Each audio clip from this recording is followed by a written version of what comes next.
Deus. A vontade de Deus é que você creia no seu Filho. Então o culto, para ser agradável a Deus, tem que ser em espírito e em verdade.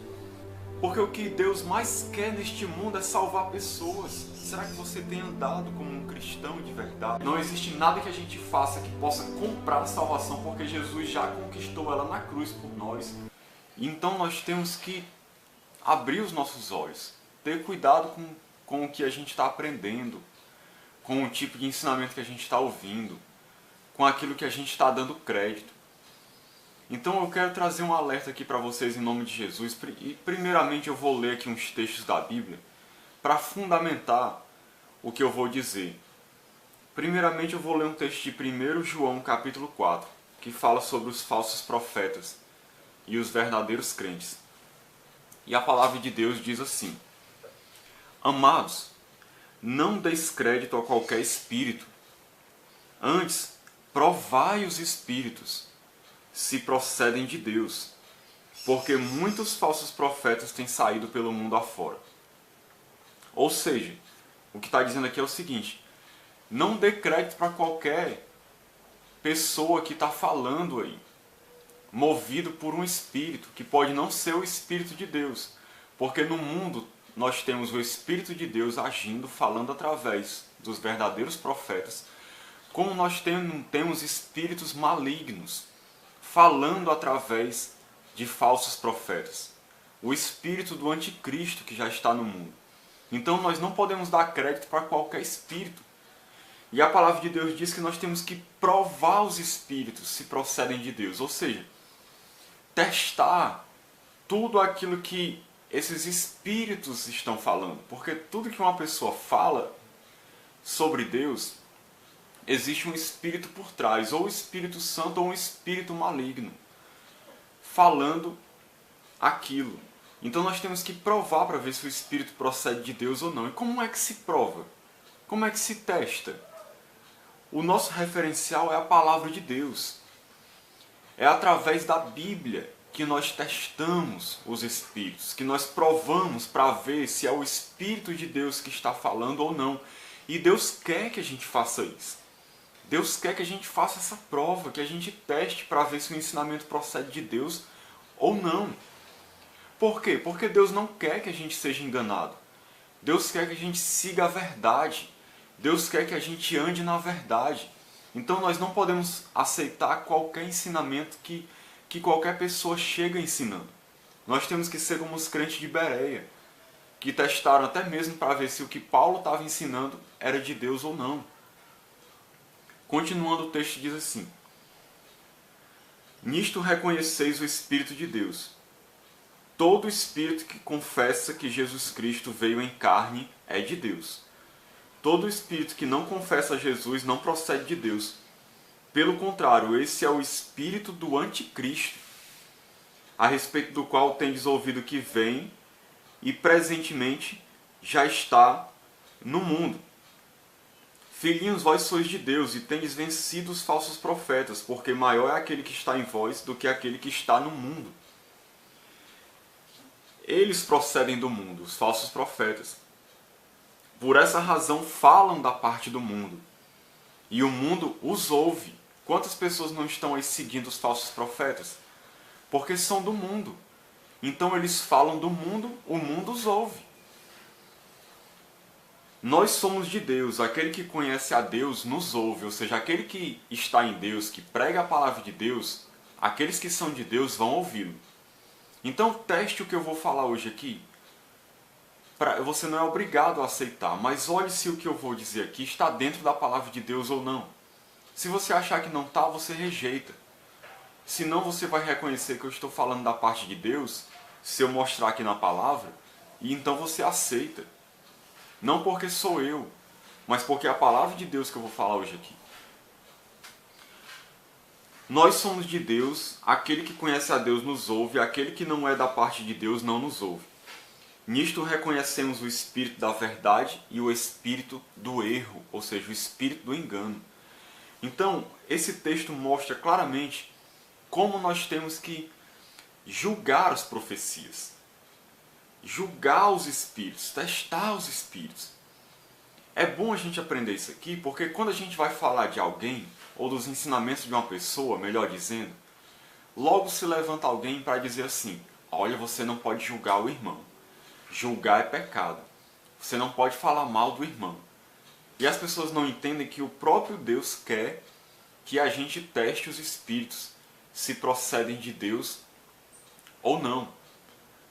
E que a gente tem que fazer um julgamento, tem que fazer uma análise para poder saber se a gente vai receber aquele ensinamento ou não. E o próprio Deus nos aconselha a fazer isso. Eu não vou julgar a vida da pessoa. Deus é quem vai julgar cada um. Mas aquilo que as pessoas ensinam, dizendo que está vindo da parte de Deus, nós temos a obrigação de julgar para ver se é de Deus ou não. Como o próprio Deus disse aqui, que nós temos que provar os espíritos se procedem de Deus. Por quê que nós temos que provar? Como diz aqui, versículo 1, porque muitos falsos profetas têm saído pelo mundo afora. Então, por ter muitos falsos profetas pelo mundo afora, eu tenho que provar para saber o que é de Deus e o que não é. Veja o que a palavra de Deus diz também em Deuteronômio, capítulo de número 13. A respeito dos falsos profetas. Quando o profeta ou sonhador se levantar no meio de ti e te anunciar um sinal ou prodígio, e suceder o tal sinal ou prodígio de que te houver falado. Olha, o sinal e o prodígio se sucedeu. E disser: vamos após outros deuses que não conheceste e sirvamo-los. Não ouvirás as palavras desse profeta ou sonhador, porquanto o Senhor vosso Deus vos prova, para saber se amais o Senhor vosso Deus de todo o vosso coração e de toda a vossa alma. Andareis após o Senhor vosso Deus, e a Ele temereis, guardareis os seus mandamentos, ouvireis a sua voz, a Ele servireis, e a Ele vos achegareis.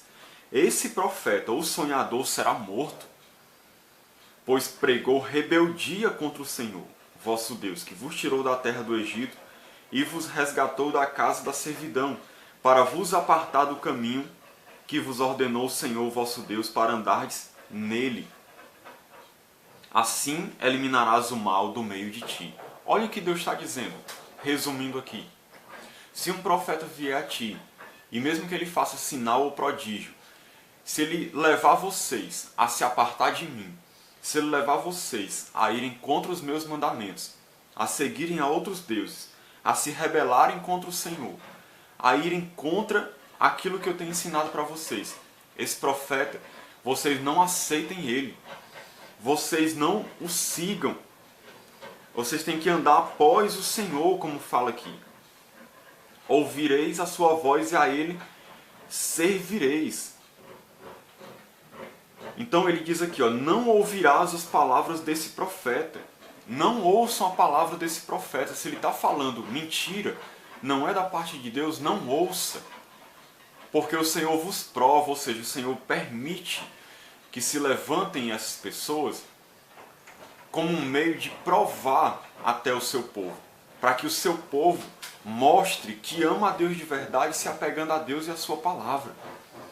Então nós temos que ter cuidado com os falsos profetas. Agora, querido, eu quero falar outra coisa com você. Por que citar nomes? Eu citei aqui o nome do Kenneth Hagin e vou mostrar o porquê que ele se enquadrou na categoria de falso profeta. Embora muita gente hoje no meio da igreja evangélica ache que ele é um grande homem de Deus, e as igrejas evangélicas estão seguindo seus ensinamentos da teologia da prosperidade, da confissão positiva, seguindo as suas doutrinas estranhas, bebendo desta fonte. Ele é o pai do movimento da palavra da fé. Seminários foram criados baseados nos seus ensinamentos. Muita coisa tem sido ensinada baseado nos ensinamentos desse homem. Esse homem é praticamente o pai da teologia da prosperidade nos dias atuais. E tem feito um grande mal à igreja. Mas muitas pessoas não estão se dando conta. Muitas pessoas leem os seus livros, muitas pessoas veem os seus ensinamentos, pregam seus ensinamentos nas igrejas de hoje. Isso é comum. Tanto do Kenneth Hagin como dos seus seguidores. como é o Bispo Macedo, R.R. Soares, Valdomiro Santiago, Beni Rim, Valnício Milhões, René Terranova, todos esses da teologia da prosperidade e confissão positiva. As pessoas têm seguido hoje em dia. Olha o que a palavra de Deus diz em 2 Timóteo 4,10. Com relação a essa questão de citar nomes. Porque quando a gente cita nome, as pessoas acham que a gente está pecando. Veja como é que Paulo procedia. Porque Demas, tendo amado o presente século, me abandonou e se foi para a Tessalônica. Crescente foi para a Galácia, Tito para a Dalmácia. Ele cita Demas, que tinha amado o presente século, alertando Timóteo da situação desse homem que tinha apostatado da fé. Segundo Timóteo 4,14, Paulo diz assim: Alexandre, o latoeiro, causou-me muitos males. O Senhor lhe dará a paga por suas obras. Tu guarda-te também dele, fala no versículo 15, ó, porque resistiu fortemente às nossas palavras. Olha, Paulo alerta Timóteo, ó, Alexandre causou-me muitos males.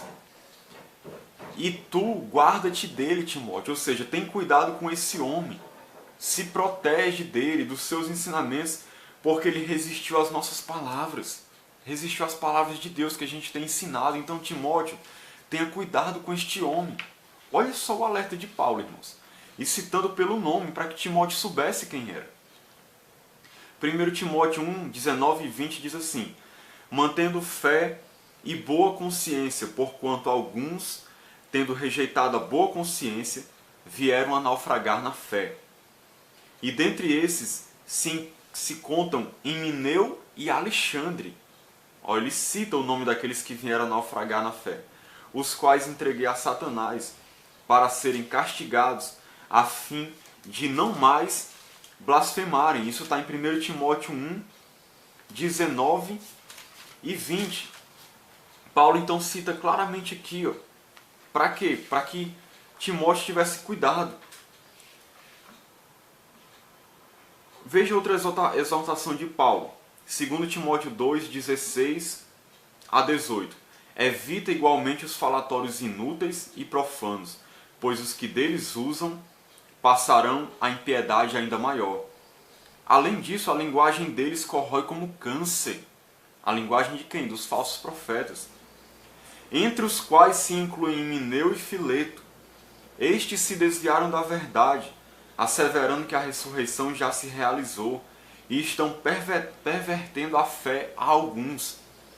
Veja como Paulo alerta Timóteo a respeito dos falsos profetas, cita eles pelo nome, diz que eles se desviaram da verdade e diz para Timóteo ter cuidado com essas pessoas, porque a linguagem deles corrói como câncer. Paulo era tão ousado que Paulo repreendeu até mesmo o apóstolo Pedro, que era um homem de Deus. Mas quando Pedro se tornou repreensível, em Gálatas 2,11, Paulo fala isso, que quando, porém, Cefas veio a Antioquia, resisti face a face, porque se tornara repreensível. Paulo exortou até mesmo Pedro quando Pedro errou. E Paulo registrou aqui isso, esse episódio.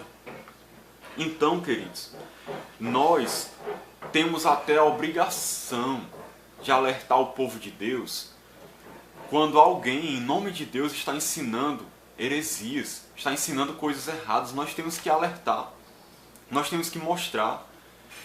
E é até bom citar pelo nome para as pessoas saberem quem é e se protegerem.